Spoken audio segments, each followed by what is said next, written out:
everybody's always trying to make money now instead of thinking in a long term.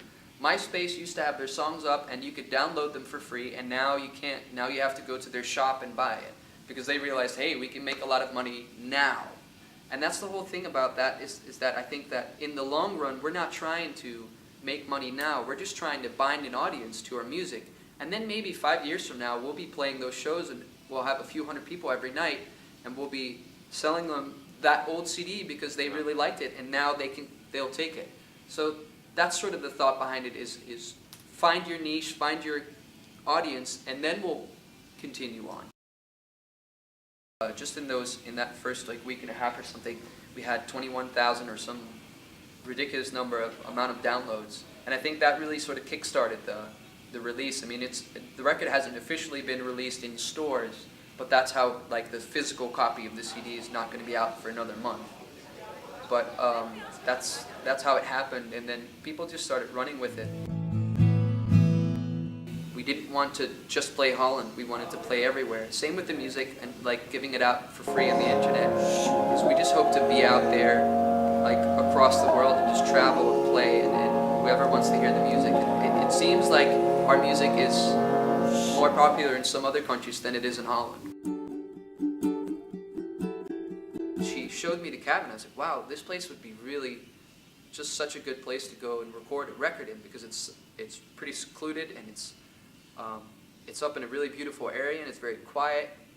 This is long before I'd even heard of Bon Iver or heard of the story, of this guy going out to this log cabin and recording this really intimate record. This is 5 or 6 years ago when I first started dating Megan. We weren't even we hadn't even talked about getting married or anything. So that's what I said. I wish I could record here, and then 5 years later we did.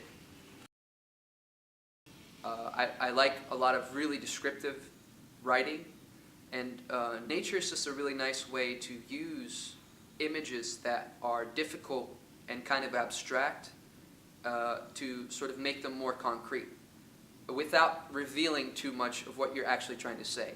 So, I mean, I could say, man, I really miss my grandmother in a song, but it comes off kind of cheesy, and it's kind of too direct. But if I say I revere a fallen tree, I have respect for a fallen tree, then the metaphor is enough to sort of get the message across too. So in that sense, I'd say I draw a lot of inspiration from nature, because I'm not I don't go and walk around the woods or something, but I do use nature as a reference point. Yeah, Megan and I said, let's have kids. And just take them on tour. Yeah, we'll just bring them on tour. We'll be careful with them and very protective and stuff, but this is the kind of lifestyle that we want to lead and have. This is the life that we chose, and we'll just try and incorporate it as best as possible. And I don't think that it's going to be a big problem for us to do that, as long as we just, prioritize.